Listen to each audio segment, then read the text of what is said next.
సమూయేలు మొదటి గ్రంథము 8వ అధ్యాయము మరి 10వ వచనాన్ని నుంచి మనము ధ్యానం చేద్దాము.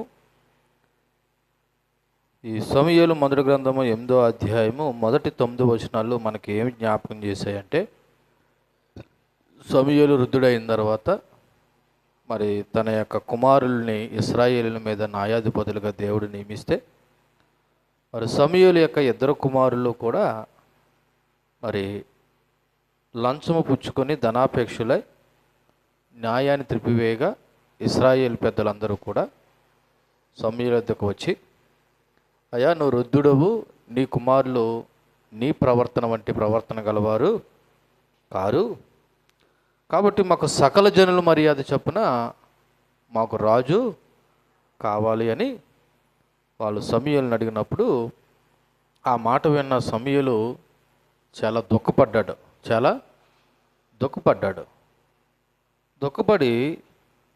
ఆయన ఏం చేశాడంటే దేవునికి ప్రార్థన చేశాడు. ఎవరో ప్రార్థన చేశాడు? సో దేవునికి ప్రార్థన చేసినప్పుడు దేవుడు ఏం సమాధానం ఇచ్చాడంటే, వారు మరి తనను ఏలకుండా లేదా తమలను ఇశ్రాయేలు ప్రజలను ఏలకుండా నన్నే విసర్జించారు కాబట్టి సమూయేలు నువ్వేమీ బాధపడకు, వాళ్ళు ఆశించినట్లుగానే వాళ్ళకి రాజును నియమించుము అని దేవుడు సమూయేలుకి చెప్పాడు. అయితే చెబుతూ దేవుడు సమూయేలు కూడా మరొక మాట జ్ఞాపకం చేశాడు. ఏంటంటే ఆ మాట, వాళ్ళని పరిపాలించబో రాజు ఎటువంటి వాడో, లేదా రాజరిక వ్యవస్థ వస్తే ఇశ్రాయేల్ ప్రజల యొక్క జీవితాలు ఎలా ఉంటాయో ఒకసారి వాళ్ళకి తెలియపరచు అని. చూడండి 9వ వచనంలో, అయితే వారిని ఏలబోవు రాజు ఎట్టివాడగునో నీవే సాక్షివై వారికి దృఢంగా తెలియజేయమని దేవుడు సమూయేలుతో చెప్తే, ఇప్పుడు సమూయేలు ఇశ్రాయేల్ ప్రజలతో చెప్తా ఉన్నాడు. మనం 10వ వచనం నుంచి ధ్యానం చేద్దాం. ఈ 10వ వచనం నుంచి ధ్యానం చేసే ముందు ఈరోజు మనం ధ్యానం చేసే అంశం పేరు ఏంటంటే, రాజరకం వలన కలిగే నష్టాలు. రాజరకం వలన కలిగే నష్టాలు అంటే రాజరిక వ్యవస్థ వల్ల మనుషులకు కలిగేటువంటి నష్టాలు. చూడండి 10వ వచనంలో, సమూయేలు తనను రాజును అడిగిన జనులకు యెహోవా మాటలన్నీ వినిపించి. సమూయేలు ఎవరైతే తనకు రాజు కావాలి లేదా తమకు రాజు కావాలని అడిగారో, ఓ రకంగా చెప్పాలంటే ఇశ్రాయేల్ ప్రజలందరికీ యెహోవా ఏమైతే సెలవిచ్చాడో ఆ మాటలన్నీ వినిపించాడంట. ఆల్రెడీ సమూయేలు దేవుడి దగ్గరికి వెళ్ళాడు, దేవుడు సమూయేలుతో మాట్లాడాడు. ఇప్పుడు దేవుడు మాట్లాడిన మాటలు సమూయేలు ఇప్పుడు వచ్చి ఎవరికి చెప్తున్నాడు? ఇశ్రాయేల్ ప్రజలకి చెప్తా ఉన్నాడు. అంటే ప్రజలు రాజును కోరుకున్నారు కానీ దేవుడు రాజుని కోరుకోలేదు. కాబట్టి ఇప్పుడు ఈ దేవుడు సెలవిచ్చిన మాటలన్నీ సమూయేలు అన్ని మాటలు యాజ్ ఇట్ ఈజ్గా ఎవరికి తెలియపరుస్తున్నాడంటే ఇశ్రాయేల్ ప్రజలకి తెలియపరుస్తున్నాడంటే ఆల్రెడీ దేవుడు సమూయేలుతో మాట్లాడాడు. కాబట్టి ఇక్కడ అండర్లైన్ చేయవలసిన మాట ఏంటంటే, దేవుడు చెప్పిన మాటలన్నీ, యెహోవా మాటలన్నీ. అంటే సమూయేలు తన సొంత మాటలు కొన్ని, దేవుడు చెప్పిన మాటలు కొన్ని కలిపి చెరిపి చెప్పలేదు. దేవుడు ఏమైతే చెప్పమన్నాడో అవే చెప్తున్నాడు. చూడండి ఆ 10వ వచనంలో మీరు మరలా ఒకసారి జ్ఞాపకం చేసుకుంటే, సమూయేలు తనను రాజును అడిగిన జనులకు యెహోవా మాటలన్నీ అని ఉంది. అక్కడ ఎవరి మాటలు మాట్లాడడం? సమూయేలే మాట్లాడుతున్నాడు కానీ ఇది ఎవరి మాటలు? ఇప్పుడు నేను కూడా దేవుని వాక్యమే చెప్తున్నాను కానీ ఇది ఎవరి మాటలు? అంతేనా? నా మాటలా? కాదు, దేవుని యొక్క వాక్యంలో ఉన్న మాటలు, దేవుని మాటలు సంఘమైన మీకు ఎలాగ బోధిస్తూ ఉన్నానో లేదా ఎలా ప్రకటిస్తూ ఉన్నానో, దేవుడు తనకు చెప్పిన మాటలన్నీ సమూయేలు కూడా యాజ్ ఇట్ ఈజ్గా ఆనాడు ఇశ్రాయేల్ ప్రజలందరికీ కూడా చెబుతున్న సందర్భము ఈ 10వ వచనం. సో సమూయేలు ప్రజల ముందు నిలబడి దేవుని యొక్క ఆదేశం ప్రకారం ఒక సాక్షిగా ఉండి హెచ్చరికిస్తున్నాడు. ఎందుకంటే ఇశ్రాయేలు ప్రజలు రాజును కోరుకున్నారు లేదు అనడానికి సాక్షి ఎవరంటే సమూయేలే. కాబట్టి తానే ఒక సాక్షిగా ఉండి ఇక్కడ దేవుని తరపున దేవుని మాటలన్నీ కూడా ఇశ్రాయేలు ప్రజలకి వివరిస్తున్నటువంటి సందర్భము ఈ 10వ వచనం. సో ఇక్కడ మరొక మాట కూడా జ్ఞాపకం చేసుకుంటే ఏటంట ఆ మాట, అక్కడ మరొక మాట, తనను రాజును అడిగిన జనులతో. ఎందుకు రాజు కావాలని ఎవరు అడిగారు? ఇశ్రాయేలు ప్రజలు అడిగారు. అందుకే సమూయేలు తనను రాజును అడిగిన జనులతో అని అన్నాడు. అంటే సమూయేలు స్పష్టంగా చెప్తున్నాడు, మీరే రాజును కోరుకున్నారు కానీ దేవుడు ఇష్టపడి మీ కొరకు రాజుని పెట్టట్లేదు. ఎవరు కోరుకున్నారు రాజుని? మీరే కోరుకున్నారు. అంటే ఒక రకంగా చెప్పాలంటే ఈ రాజుని ఎవరు ఎంచుకుంటున్నారంటే మీరే ఎంచుకుంటున్నారు. కాబట్టి మీరు కోరుకునే రాజు అని అనడం ద్వారా దేవుడు బాధ్యతను తీసుకెళ్ళి ఎవరి మీద పెడుతున్నాడంటే ప్రజల మీద పెడుతున్నాడు. ఎవరి మీద పెడుతున్నాడు? ప్రజల మీద పెడుతున్నాడు. ఎందుకని? ఈ రాజు కావాలని ఎవరు అడిగారు? ఇశ్రాయేలు ప్రజలు అడిగారు. కాబట్టి మీరు కోరుకున్న విధంగా అని సమూయేలు చెప్పడం ద్వారా రేపటి దినాన జరగబోయే పరిణామాలకి బాధ్యత ఎవరు వహించాలి? మీరే. దేవుడు మాత్రం బాధ్యుడు కాదు. ఎందుకని? దేవుడు ఎంపిక చేసి పెట్టిన రాజు కాదు ఈ రాజు. వీళ్ళు ముందే చెప్పారు, సకల జనులు మర్యాద చొప్పున మాకు కూడా ఎవరు కావాలి? ఒక రాజు కావాలి. అంటే పక్కనున్న రాజరిక వ్యవస్థను చూశారు. సో మాకు కూడా ఒక రాజు ఉంటే బాగుంటుందని వీళ్ళు ఆలోచించారు, ఆశించారు. చివరగా సమూయేలు దగ్గర వాళ్ళ యొక్క ఆలోచన వ్యక్తపరిచారు. దానికి సమూయేలు బాధపడ్డాడు, దేవుడి దగ్గర ప్రార్థించాడు. ప్రార్థించిన విధంగా దేవుడు సమూయేలుకి జవాబు ఇచ్చాడు. ఇప్పుడు అదే విషయాలను యాజరీతిగా తీసుకెళ్లి సమూయేలు ఇశ్రాయేలు ప్రజలతో మాట్లాడుతూ అంటున్నాడు, మీరు కోరుకున్న విధంగానే. అంటే రేపటి దినాన జరిగే పరిణామాలకి బాధ్యత ఎవరంటే మీరే వహించాలి. ఎందుకంటే ఇది దేవుడిచ్చే రాజు కాదు, మీరు కోరుకున్న రాజు. ఎవరిచ్చే రాజు? దేవుడిచ్చే రాజు కాదు, మీ అంతటి మీరే కోరుకున్న రాజు. కాబట్టి రేపటి దినాన జరిగే పరిణామాలకన్నీ బాధ్యత ఎవరు వహించాలి? మీరే వహించాలని ఇక్కడ సమూయేలు వాళ్ళని హెచ్చరిస్తూ ఉన్నాడు. సో ఈ వచనం నుండి మనం నేర్చుకోవాల్సిన విషయం ఏంటంటే, నాయకుడు కానీ లేదా నాయకులు కానీ లేదా సేవకులు కానీ ప్రవక్తలు కానీ దేవుని తరపున మాట్లాడి ఎవడైనా సరే దేవుడు చెప్పిన మాటలు ఉన్నది ఉన్నట్టుగా చెప్పాలి తప్ప తనకు నచ్చిన విధంగా చెప్పకూడదు. రెండోది, కొన్నిసార్లు ఉన్నది ఉన్నట్టుగా చెప్పినప్పుడు జనులకు ఇష్టం ఉండదు. ఎవరికి ఇష్టం ఉండదు? జనులకు ఇష్టం ఉండదు. అయినా సరే ఏం చేయాలి? దేవుడు చెప్పమన్నాడంటే చెప్పి తీరాలి. అయ్యో ఈ మాట మాట్లాడడం వల్ల సంఘానికి ఇష్టం ఉండదేమో, లేదా వినేటువంటి ప్రేక్షకులకు ఇష్టం ఉండదేమో, ఎందుకన్నా మంచిది దీన్ని కొద్దిగా ఎలాగ మార్చి చెబుదామనుకుంటే కుదరదు. దేవుడు యాజరీతిగా ఏం చెప్పమన్నాడో కొన్నిసార్లకి ప్రజలకు కష్టమైన జరి ఏం చేయాలి? దేవుడు చెప్పమన్న మాట చెప్పి తీరాలి. రెండవది, దేవుని హెచ్చరికలు కూడా ఆయన ప్రేమతోనే తెలియజేస్తాడు. ఇప్పుడు ఈ 11వ వచనం మొదలుకొని 18వ వచనం వరకు రాజరకం వల్ల కలిగే నష్టాలు ఏంటన్నది చెప్తున్నాయి కూడా. ప్రజలు దేవుడు ఎందుకు చెప్తున్నాడంటే వాళ్ళని హెచ్చరిక చేస్తున్నాడు. ఎందుకు హెచ్చరిక చేస్తున్నాడు తెలుసా? మీలో ఏనాడైనా ఒకరోజు ఏం రావాలి తెలుసా? మార్పు రావాలని. అంటే కొన్నిసార్లు దేవుని హెచ్చరికలు కూడా ఆయన ప్రేమతోనే మనకు తెలియపరుస్తాడు. అయితే దేవుని హెచ్చరికలు వినకుంటే ఏం మిగులుతుంది తెలుసా? దుఃఖం మిగులుతుంది, నష్టం మిగులుతుంది. దేవుని హెచ్చరికలు వినకుంటే ఏం మిగులుతుంది? దుఃఖము మిగులుతుంది, నష్టం మిగులుతుంది. కాబట్టి ఈ 10వ వచనంలో ప్రజల ఎంపిక కాబట్టి పరిణామాలు కూడా ఎవరు భరించాలంటే ప్రజలే భరించాలి అని మనకి 10వ వచనం తెలియపరుస్తూ ఉంది. ఇప్పుడు 11వ వచనం నుంచి మనము ధ్యానం చేసినట్లయితే చూడండి, ఇలాగున చెప్పెను. ఎలాగున చెప్పాడు అన్నట్టు మాట ఈ 11వ వచనం నుంచి 18వ వచనం వరకు. మరి రేపటి దినాన్న మీకు ఒక మనిషి రాజుగా మీ మీద ఉంటే ఆయన వల్ల కలిగే మీకు నష్టాలు ఏంటన్నది ఈ చెప్పే క్రమంలో మానవ రాజు వలన వచ్చే కష్టాలు లేదా భారాలు ఈ 11వ వచనం మొదలుకొని 18వ వచనం వరకు వివరిస్తుంది. ఇది ఒక సుదీర్ఘమైన దేవుని యొక్క హెచ్చరిక.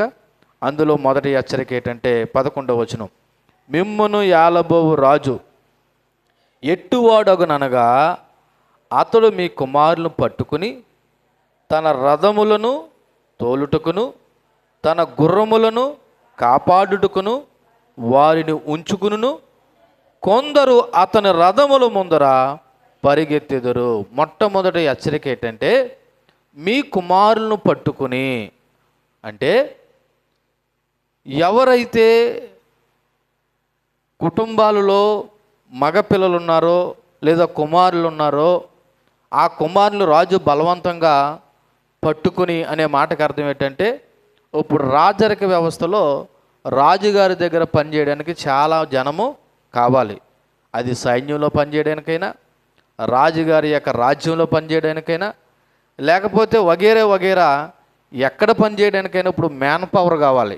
అంటే మనుషులు అవసరం. ఇప్పుడు నా కొడుకండి, నాకు పని ఉందండి, నా కొడుకు నేను సేలో పంపించాలండి, లేదా పొలంలో పంపించాలండి, లేదా కంపెనీకి పంపించాలండి, లేదా ఉద్యోగాన్ని పంపించాలంటే రాజు ఏమంటారో తెలుసా? ముందు నీ ఉద్యోగం నీ చేను తర్వాత కానీ ముందు వాడిని ఎక్కడ పంపించు? రాజ్యంలోకి పంపించు, లేదా సైన్యంలోకి పంపించు. పంపించను అనడానికి హక్కు లేదు. ఎందుకని? రాజుగారు. ఎవరు? రాజుగారు. కాబట్టి ఇప్పుడు రాజే కానీ మీ మీద ఒకవేళ ఒక మనిషి కానీ ఉంటే ఆయన ఫస్ట్ ఏం చేస్తాడంటే మీ కుమారుల్ని పట్టుకుని, అంటే మీ కుటుంబ పనుల్లో ఉండకుండా రాజు తన సొంత అవసరాల కోసం, రాజు తన సొంత అవసరాలు, ఏంటి సొంత అవసరాలు? 1 సైన్యం, 2 నడిపించడానికి రథాలు, 3 రథాల ముందర పరిగెట్టడానికి యవనస్తులు. సో వారిని బలవంతంగా వాడుకుంటాడు. నా కొడుకు నేను పంపించడానికి వీలు లేదు. కాబట్టి రాజు ప్రతిష్టత కోసం యువకుల్ని రథాల ముందు రక్షకులుగాను లేదా సేవకులుగాను పరిగెత్తవలసిన వస్తుంది. ఎందుకంటే ఇది రాజు ప్రతిష్టత.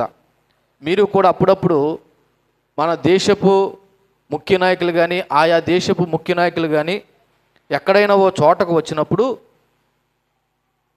సెక్యూరిటీ, ఆ పిఎం కానీ సీఎం కానీ ఏ కారులో ఉంటాడో తెలియదు, కానీ ముందర కొన్ని కార్లు, వెనకాల కొన్ని కార్లు.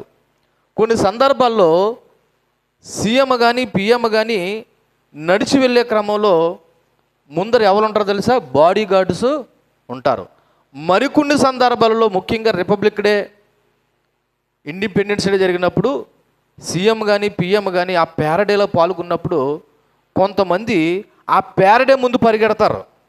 ఇటువంటి మీరు అన్నీ చూడరనుకోండి, ఎందుకంటే ఇంకా విలువైన చూస్తుంటారు మీరు. సో ఇటువంటి సందర్భాలలో రాజు కూడా వస్తున్నాడంటే ఆ రథాల ముందు ఎవరు పరిగెత్తాలి? యవన కుమారులు పరిగెత్తాలి. అంటే దీని మూలంగా రాజరిక వ్యవస్థ కానీ ఏర్పడితే ఇప్పుడు ప్రజలు రాజుకి ఏమైపోతారంటే సేవకులుగా మారిపోతారు. ఎవరికి మారిపోతారు? దేవునికి సేవకులుగా ఉండవలసిన ప్రజలు ఇప్పుడు ఎవరికి సేవకులుగా మారిపోతారు? రాజుకి సేవకులుగా మారిపోతారు. కారణం ఏంటంటే రాజు తన వైభవాన్ని చాటుకోవడానికి ప్రజల కష్టాన్ని పెట్టుబడిగా పెడుతున్నాడు. రాజు తన వైభవాన్ని చాటుకోవడానికి ప్రజల కష్టాన్ని పెట్టుబడిగా పెడుతున్నాడు. దీని మూలంగా వ్యక్తిగత స్వేచ్ఛ కోల్పోవడం జరుగుతుంది. ఏ స్వేచ్ఛ? నేను రానండి, నేను రాజ్యంలోకి రానండి, నేను పరిగెత్తనండి, నేను రథం నడపనండి అనడానికి లేదు. ఇప్పుడు ఆ వ్యక్తి యొక్క వ్యక్తిగత స్వేచ్ఛ కోల్పోవడం జరుగుతుంది. ఇలాగంటే మీకు అర్థం కాలేదేమో కానీ, మీ ఇంట్లో ఉన్న కుమారుడిని, మీ ఇంట్లో ఉన్న కుమార్తెని రోజు ఒక 3-4 గంటలు పని చేయడానికి మీకు ఇష్టం ఉన్నా లేకపోయినా మీరు పంపించాలంటే మీకు ఎలాగుంటుంది? ఇంట్లో ఇన్ని పనులు వదిలేసుకొని ఈ టైంలో నా కొడుకుని నా కూతుర్ని అక్కడికి పంపించాలా అని ఒక ప్రాక్టికల్ ఫీలింగ్ ఎప్పుడు కలుగుతుంది అంటే మన ఇంట్లో ఉన్న పిల్లలు బయటకు వెళ్ళినప్పుడు. ఇప్పుడు రాజు కూడా రాజరిక వ్యవస్థ ఏర్పడితే ఇప్పుడు వాళ్ళ ఇంట్లో ఉన్న కుమారులు ఏం చేయాలంటే బలవంతంగా రాజు యొక్క సైన్యంలోనూ, రథాల నడపటంలోనూ, రథాల ముందర పరిగెత్తడంలోనూ వాళ్ళు జాయిన్ కావాల్సిన అవసరం ఉంది. నాకు ఇష్టం లేదనడానికి వీలు లేదు. ఇక్కడ వాళ్ళు వ్యక్తిగత స్వేచ్ఛను కోల్పోవడం జరుగుతుంది. అంటే ఈ వచనం ద్వారా మానవ నాయకత్వం యొక్క మూల్యం చెల్లించబడుతుంది. ఏంటి మానవ నాయకత్వం? వాళ్ళు ఏం కోరుకున్నారు? రాజుని కోరుకున్నారు. కాబట్టి రాజును కోరుకోవడం వల్ల వాళ్ళకి దేవుణ్ణి తిరస్కరించడం వల్ల కలిగే నష్టాలు కనబడుతున్నాయి. అందులో మొట్టమొదటి భారం ఏంటంటే ప్రజలు యొక్క కుమారుల్ని బలవంతంగా రాజు సైన్యంలో చేర్చుకుంటాడు. బలవంతంగా, ఇష్టపూర్వకంగా కాదు. లేదా దేవుని పాలనలో సైన్యం అవసరమైనప్పుడు, దేవుని పాలనలో సైన్యం అవసరమైనప్పుడు మాత్రమే దేవుడు వాడుకునేవాడు. ఇప్పుడు రాజరిక పాలనలో యుద్ధము వచ్చినా రాకపోయినా రాజుగారి దగ్గర ఏం చేయాలా? అలా పనిచేస్తూనే ఉండాలా. అంటే ఓ రకంగా చెప్పాలంటే అధికార దుర్వినియోగం జరుగుతుంది. ఏం జరుగుతుంది? అధికార దుర్వినియోగం జరుగుతుంది. దీని మూలంగా మాకేటండి కలిగే నష్టాలు? ఇశ్రాయేలు ప్రజల జీవితాల్లో అది జరిగిందేమో కానీ అని అంటే మీకు లాస్ట్లో కూడా చెప్తాను. ఆనాడు ఇశ్రాయేలు ప్రజలకి మానవ పరంగా రాజు కావాలని కోరుకోవడంలో జరిగిన నష్టాలేటో ఈ రోజున క్రైస్తవ సంఘానికి, క్రైస్తవ లోకం కూడా ఎవరు అధికారంలోకి వెళ్ళిపోతున్నారన్న విషయాన్ని మనం లాస్ట్లో జ్ఞాపకం చేసుకుందాం. చూడండి 12వ వచనంలో, మొట్టమొదటిగా 11వ వచనంలో, మీ కుమారులు పట్టుకుని తన రథములు తోలుటకును తన గుర్రాల కాపాడుటకును వారిని ఉంచుకును, కొందరు అతని రథముల ముందర పరిగెత్తుతారు. రెండో భారం ఏంటో తెలుసా? మరియు అతడు వారిని తన సైన్యములో సహస్రాధిపతులుగాను పంచదశాధిపతులుగాను నియమించును. తన భూములను దున్నుటకు వాటిని పంట కోయుటకును తన యుద్ధ ఆయుధములను తన రథముల సామాన్లు చేయుటకును వారిని ఏర్పరచుకును. అంటే 11వ వచనంలో సేవకులు లేదా యువకుల యొక్క సేవ గురించి చెప్పగా, ఈ 12వ వచనంలో పరిపాలన, వ్యవసాయము, యుద్ధ సన్నద్ధత. 1 పరిపాలన, 2 వ్యవసాయం, 3 యుద్ధ సన్నద్ధత. ఇవన్నీ ఎవరి గురించి అంటే రాజుగారి గురించి, ప్రజల గురించి కాదు సుమా. ఎవరి గురించి? రాజుగారి గురించి. అందులో మొదటిది ఏంటంటే సైన్యము లేదా పరిపాలన బాధ్యత, మిలిటరీ అండ్ అడ్మినిస్ట్రేషన్. ఇప్పుడు రాజుగారు అంటే ఒక్కడే ఉంటాడా? రాజుగారి దగ్గర అక్కడే రాయబడి ఉంది 1000 మందికి సహస్రాధిపతులుగాను 50 మందికి నాయకులుగాను మరి ఒక వ్యవస్థను రాజుగారు ఏర్పాటు చేయాలి. అది ఎక్కడి నుంచి తీసుకొస్తారంటే ఈ సామాన్య ప్రజల నుండే రాజుగారు ఏం చేయాలా? తీసుకోవాలి. రెండోది వ్యవసాయ దోపిడీ. రెండోది ఏ దోపిడీ? వ్యవసాయ దోపిడీ.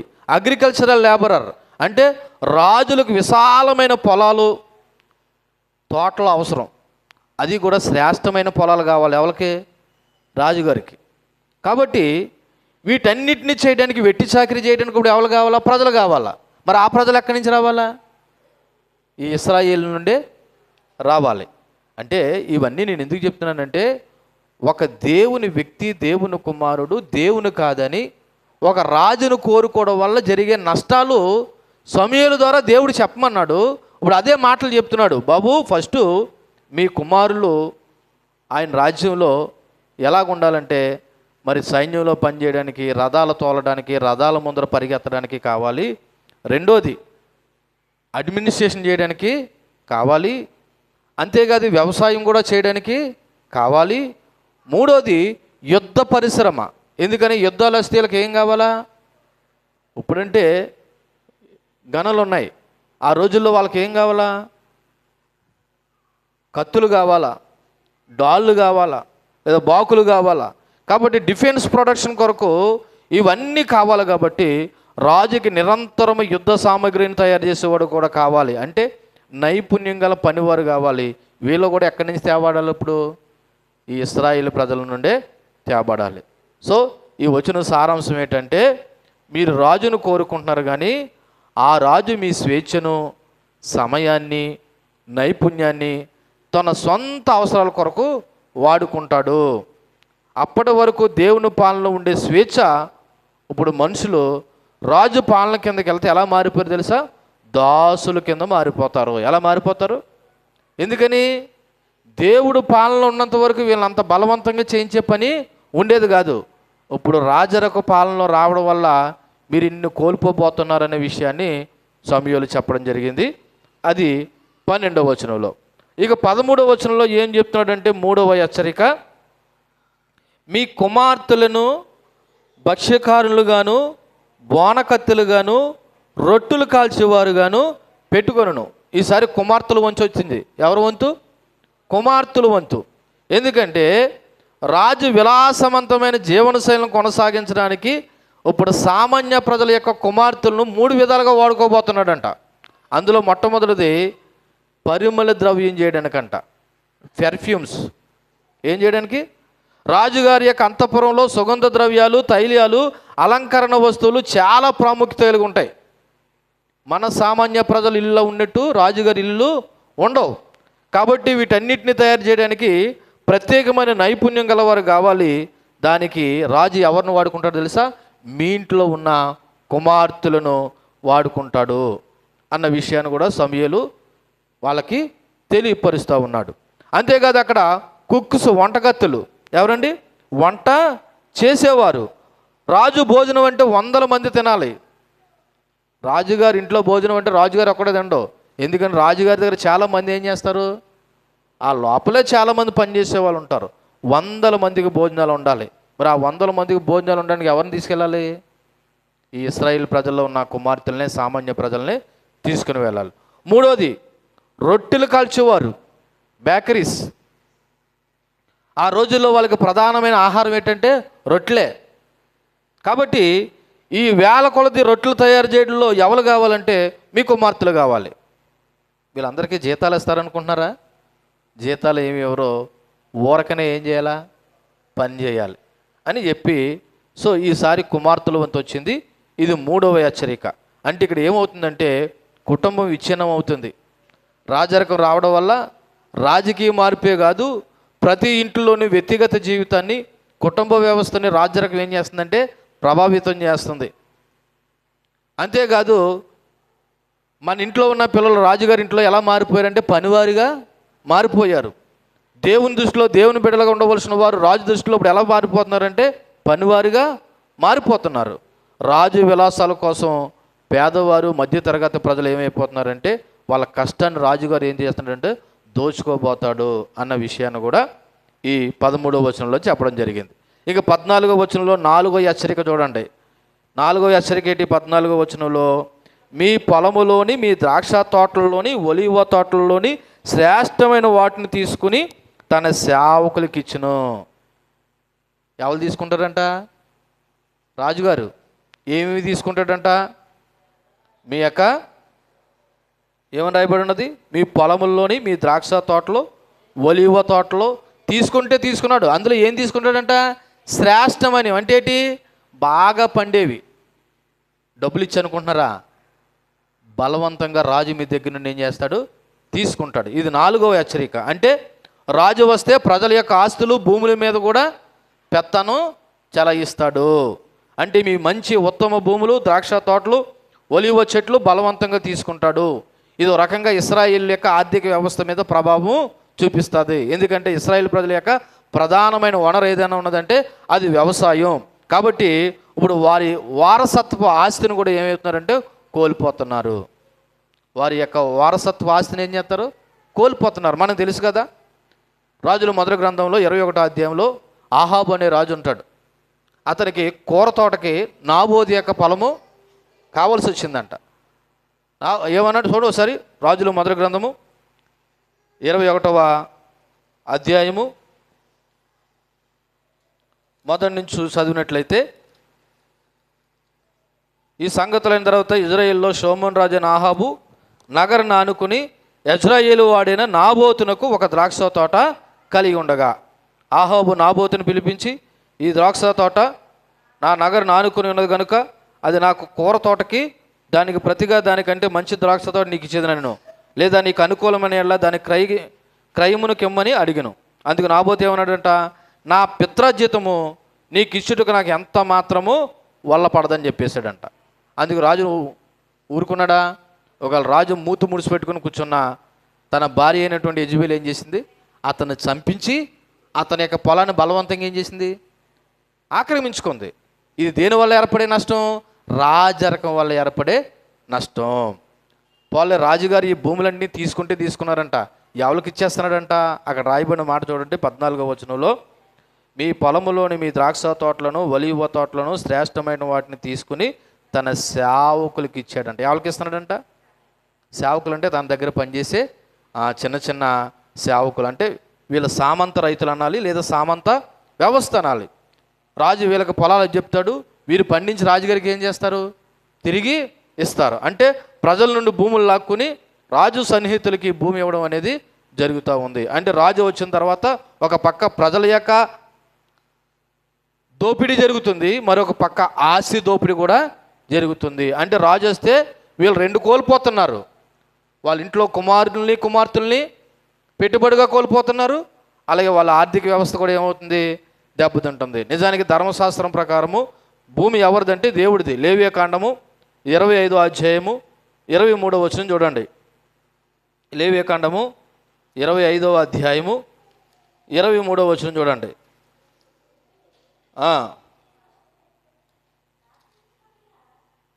భూమి శాశ్వత విక్రయము చేయకూడదు, ఆ భూమి నాదే, మీరు నా యొద్ద కాపురమున్న పరదేశులు. భూమి ఎవరిదంట, దేవుడిదంట.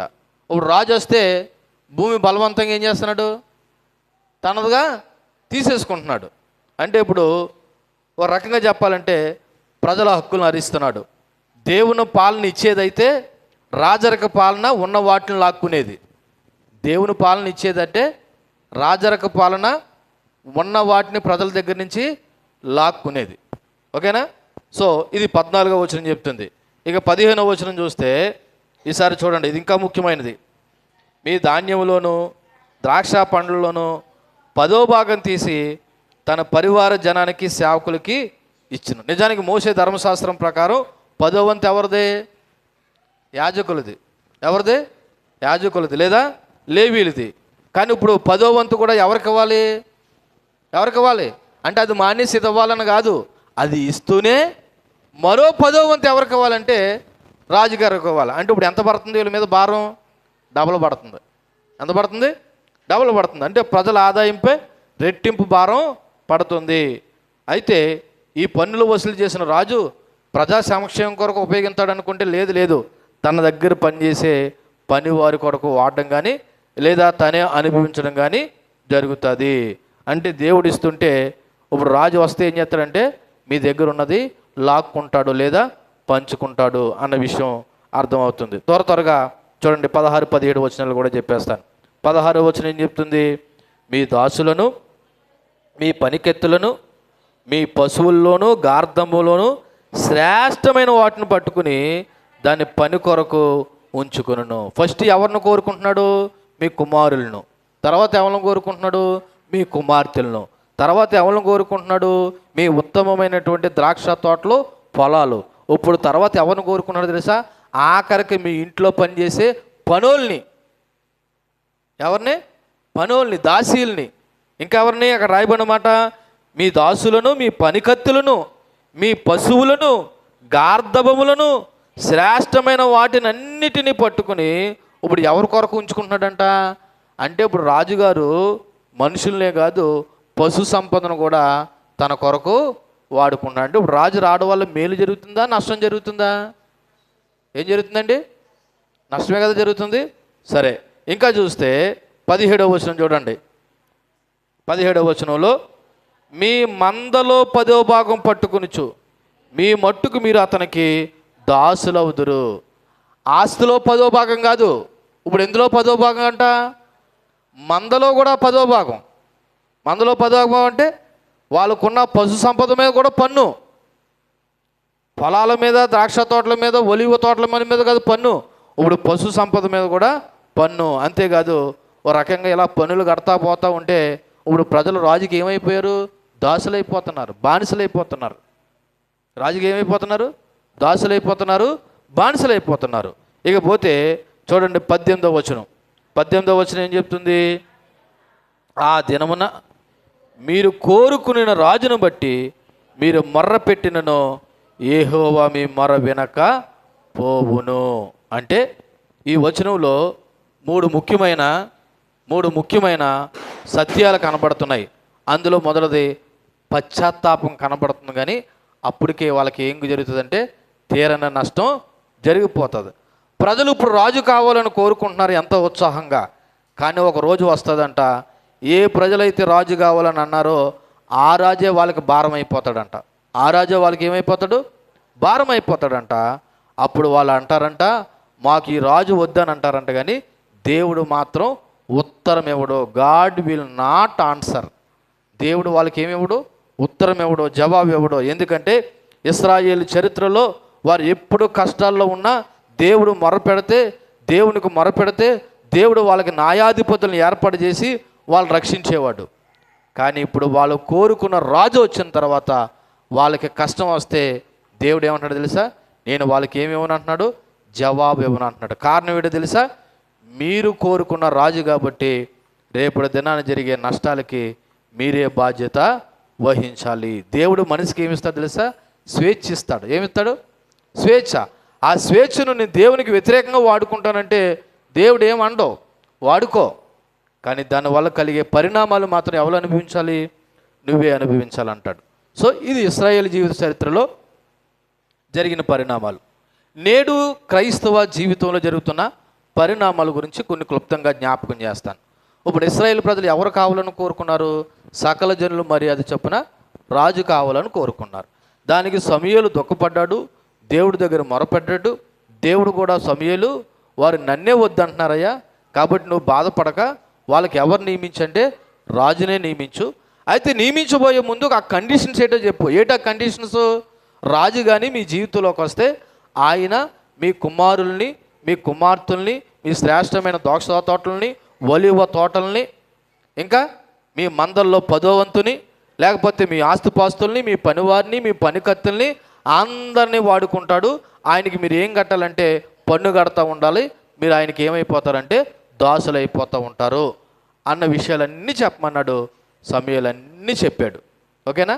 తర్వాత ఏం జరిగిందన్నది మనం వచ్చే వారం ధ్యానం చేద్దాం. కానీ ఇప్పుడు క్రైస్తవ జీవితంలో మనిషి ఎవరికి దాసుడైపోయాడు అన్నది ఒకసారి ఆలోచన చేద్దాం. ఇశ్రాయేలు ప్రజలు ఎవరికి దాసులైపోయారు?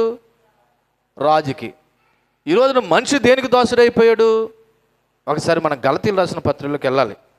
గలతీలు రాసిన పత్రికలో దానికంటే ముందు మత్తయి సువార్త 20వ అధ్యాయంలోకి వెళ్ళండి. మత్తయి సువార్త 20వ అధ్యాయము 25వ వచనం నుంచి చూద్దాం. 25వ అధ్యాయం నుంచి, గనుక యేసు తన యొద్ద వారిని పిలిచి, అన్యజనుల్లో అధికారము వారి మీద ప్రభుత్వం చేయుదురనియు, వారిలో గొప్పవారు వారి మీద అధికారం చేయుదురని మీకు తెలియను. మీరు అలా ఉండకూడదు. మీలో ఎవడైనా గొప్పవాడే ఉండగోరిన యెడల వాడు మీకు ఎలాగ ఉండాలి? పరిచారకుడే ఉండవలను. మీలో ఎవడు ముఖ్యుడు ఉండగోరునో వాడు మీకు ఏమై ఉండాలి? దాసుడై ఉండాలి. అంటే క్రైస్తవ విశ్వాస జీవితం ఏం చెప్తుందంటే ఒకరినొకరు గౌరవించుకోవాలని చెప్తుంది తప్ప యజమానులుగాను లేకపోతే బాసులాగా ఉండకూడదని చెప్తుంది.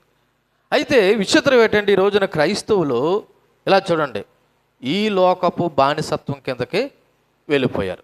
ఒకసారి మనము గలతీలు రాసిన పత్రికలకు వెళ్దాం. మనం ఇంతకుముందు ధ్యానం చేసాము, మనకు తెలిసిన విషయమైనా ఒకసారి చూద్దాం. చూడండి, గలతీలు రాసిన పత్రిక 4వ అధ్యాయంలో 1వ వచనం, మరియు నేను చెప్పింది ఏమనగా వారసులన్నిటికీ కర్త అయినను బాలుడు ఉన్నంతకాలం అతనికి దాసునికి ఏ భేదం లేదనుంది. అంటే ఇక్కడ దాసుడని ఒక మాట కనబడుతుంది. అయితే పాత నిబంధన కాలంలో మనుషులు దేని కింద దాసత్వం వహించారంటే ధర్మశాస్త్రమైన దాని కింద ఎలా ఉన్నారు? దాసులుగా ఉండిపోయారు. ఇప్పుడు ఆ దాసత్వాన్ని విడిపించడానికి దేవుడు చూడండి 4వ అధ్యాయం 4వ వచనంలో, అయితే కాలం పరిపూర్ణమైనప్పుడు దేవుడు తన కుమారుని పంపి ఆయన స్త్రీ యందు పుట్టి మనం దత్తపుత్రులు కావాలని ధర్మశాస్త్రానికి లోబడిన వారు అందరినీ విమోచించుటకు ఆయన కూడా ఏమయ్యాడంటే ధర్మశాస్త్రానికి లోనయ్యాడు. అయ్యా ధర్మశాస్త్రానికి మనం ఏమి లోనయ్యామంటే 8వ వచనం చూడండి, ఆ కాలమందు అయితే మీరు దేవుని ఎరగిన వారే నిజానికి దేవుళ్ళు కాని వారికి దాసులై ఉంటారు. కానీ ఇప్పుడు మీరు దేవుని ఎరిగిన వారును మరి విశేషంగా దేవుని చేత ఎరగబడిన వారై ఉన్నారు కనుక బలహీనమైనయు నిష్ప్రయోజనమైన మూలపాఠముల తట్టు మరలా తిరగనేలా మునుపుడు వల్లే మరలా వాటికి దాసులై ఉండగోరినేలా అని ఇంత స్పష్టంగా దేవుని వాక్యం చెప్తే నిన్న మొన్న ఈ క్రైస్తవులు అనబడుతున్న వారు అక్కడికి తిరిగారు. అర్థమైందని నేను చెప్పిన మాట? ఏం చెప్పింది వాక్యం ఇక్కడ? మునుపు ఆ కాలం ముందు అయితే మీరు దేవుని ఎరగిన వారే నిజానికి దేవుళ్ళు కాని వారికి మీరు ఏమై ఉన్నారు? దాసులై ఉన్నారు. ఎప్పుడు? ఆ కాలం ముందు అంటే మీరు క్రైస్తవాన్ని గురించి తెలియనప్పుడు లేదా క్రీస్తుని అంగీకరించలేనప్పుడు. కానీ ఈ రోజున యేసుక్రీస్తు ఎవరో తెలుసు. ఆ మాటకు వస్తే 40 రోజులు పాటించే భక్తి పరులు ఉన్నారు. గుడ్ ఫ్రైడే జరిగితే యేసుప్రభు మా కొరకు సిలువలో చచ్చిపోయాడని ఏమంటారు, కన్నీరు గార్చేసే వాళ్ళు ఉన్నారు. ఈస్టర్లో గుడ్ ఫ్రైడే జరిపే వాళ్ళు ఉన్నారు. మరి ఎంత భక్తి ఉన్న వాళ్ళైతే మీరు ఎక్కడికి వెళ్ళకూడదు? మీరు కానీ మీ పిల్లలు కానీ ఎక్కడికి వెళ్ళకూడదు? మాట్లాడండి, మాట్లాడరే? అంటే ఇక్కడ మనం దేనికి దాసులు అయిపోయాం చెప్పండి. అక్కడ రాయబడిన మాట, ఆ కాలమందు అయితే మీరు దేవుని ఎరిగిన వారే, నిజానికి దేవులు కాని వారికి దాసులై ఉంటారు. కానీ ఇప్పుడు మీరు దేవుని ఎరిగిన వారును, మరి విశేషంగా దేవుని చేత ఎరగబడిన వారే ఉన్నారు కనుక బలహీనమైన నిష్ప్రయోజనమైన ఆ మూల పాఠాల తట్టు మరలా తిరగనేలా మునుపటి వలె మరలా వాటికి దాసులై మునుపటి వలె ఏంటి, ఇంతకుముందు దాసులై ఉన్నారు, ప్రభు నమ్మారు, విడుదల పొందారు. ఇప్పుడు మరలా మనం ఎక్కడికి వెళ్ళకూడదు? మాట్లాడరే? ఆ నిష్ప్రయోజనమైన బలహీనమైన మూలపాఠాల దగ్గరికి వెళ్ళకూడదు. ఈ ప్రసంగము, ఈ సందర్భము ఈ ఒక్క సంవత్సరమే నాకు తెలిసినంత వరకు ప్రతి సంవత్సరం కూడా ఇటువంటి సందర్భం వచ్చిన ప్రతిసారి మీకు టచ్ చేయడం జరుగుతుంది, మీకు చెప్పడం జరుగుతుంది. యథా రాజా తదా ప్రభ అని ఒక సామెతున్నట్టు మీరు అలా చెప్తూనే ఉండండి పాస్టర్ గారు. మేము మా పిల్లలు మాత్రం మేము అలాగే ఉంటాము, మేము అలాగే ప్రోత్సహిస్తామని మీరు అనుకుంటున్నారేమో. దీనివల్ల మీకు ఏం కలుగుతుందో తెలుసా? ఏం కలుగుతుంది? శాపం. ఏం కలుగుతుంది? శాపం. మా మీదకి శాపం వచ్చినా పర్లేదండి అని అంటే నేను ఏమీ మాట్లాడలేను. అంటే ఇప్పుడు ప్రజలు దేవునికి దాసులుగాను లేదా దేవుని పిల్లలుగా ఉండవలసిన వారు ఇప్పుడు దేనికి దాసులైపోతున్నారు? మాట్లాడరే? దేనికి దాసులైపోతున్నారు? ఇశ్రాయేలు ప్రజలు రాజు కావాలని కోరుకుని రాజుకు దాసులైపోయినట్టు ఈ రోజున దేవుని పిల్లలు లోకంలో ఉన్నటువంటి నిష్ప్రయోజనమైన మూల పాఠాలకు కానీ లేదా అన్యాచారాలు కానీ ఏమైపోతున్నారు? దాసులైపోతున్నారు. అవునా కదా? అంటే ఇశ్రాయేలులు ఎంత అవివేకంగా రాజు కావాలని కోరుకున్నారో నేటి క్రైస్తవ సంఘం కూడా అంతే అవివేకంగా దేని తట్టు తిరుగుతున్నారంటే లోకం చుట్టూ, లోక అన్యాచారాల చుట్టూ, లేదా నిష్ప్రయోజనమైన లేదా మూలపాఠాలైన లేదా బలహీనమైన ఆ మూలపాఠాల తట్టు మరలా ఏం చేస్తున్నారు? తిరుగుతూ ఉన్నారు. అవునో కాదో మీకు తెలుసు. తర్వాత చూడండి, దేవుడు మనకి ఏమి ఇచ్చాడంటే 5వ అధ్యాయం 1వ వచనంలో గలతీ రాసిన పత్రిక, ఈ స్వాతంత్రం అనుగ్రహించి క్రీస్తు మనల్ని స్వతంత్రులుగా చేసి ఉన్నాడు. దేవుడు మనకి ఏం చేశాడంట? దాసులమైన మనకి స్వాతంత్రాన్ని ఇచ్చాడంటే విడుదల ఇచ్చాడు. మరి విడుదల ఇచ్చాడు కాబట్టి మరలా ఏమన్నాడు? కాబట్టి మీరు స్థిరంగా నిలిచి మరలా దాస్యమను కాడి క్రిందకి మీరు చిక్కుకోకండి. దేవుడు కాడు మోయమంటే ఈరోజు మనుషులు ఏ కాడు మోస్తున్నారు? నిష్ప్రయోజనమైన బలహీనమైన విగ్రహాల యొక్క కాడిని మోస్తున్నారు. ఆల్రెడీ కాడి అనే మాటకు అర్థం ఏంటి తెలుసా? దాస్యత్వం. కాడి అనే మాటకు అర్థం ఏంటి? దాస్యత్వం. దేవుడు మనకి విడుదల ఇచ్చి తన ప్రాణం బట్టి సిలువలో చనిపోయి మనకి స్వేచ్ఛనిస్తే ఇంకా ఈ మనుషులు ఇంకా ఏం మోస్తున్నారు తెలుసా? ఏం మోస్తున్నారు? కాడి మోస్తున్నారు. ఈ లోక సంబంధమైన కాడి.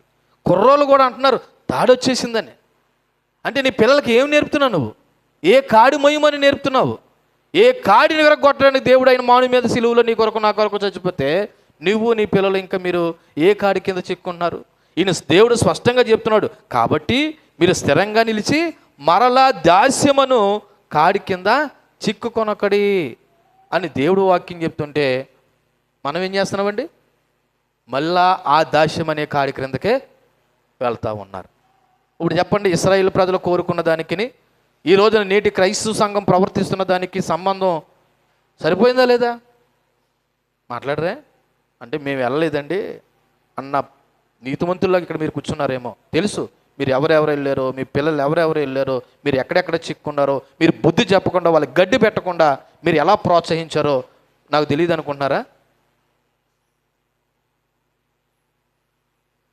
సరే చూడండి, రాజు వస్తే వాళ్ళ మీద ఏం మిగిలిందంట? పన్నులు భారం ఎక్కువైపోయిందంట. ఏం భారం ఎక్కువైపోయిందంట? పన్నులు. అందుకే ఈ రోజున రాజరిక వ్యవస్థ కలిగినటువంటి ప్రజాస్వామ్య వ్యవస్థ కలిగిన దేశాల్లో మనుషులు ఏం కట్టవలసి వస్తుంది తెలుసా? పన్ను కట్టాలి. నువ్వు నూనె ప్యాకెట్ కొనుక్కున్న దగ్గర దానికి ఏం కట్టాలి? నువ్వు మార్కెట్లో కొనుక్కున్న ప్రతి దానికి నువ్వేం కట్టాలి తెలుసా? పన్ను కట్టాలి. ఆఖరికి నువ్వు పండించిన పంటను కూడా మార్కెట్లో అమ్మాలంటే నువ్వేం కట్టాలి? పన్ను కట్టాలి. ఇది రాజరిక వ్యవస్థ వల్ల, ప్రజాస్వామ్య వ్యవస్థ వల్ల కలిగే నష్టాలు.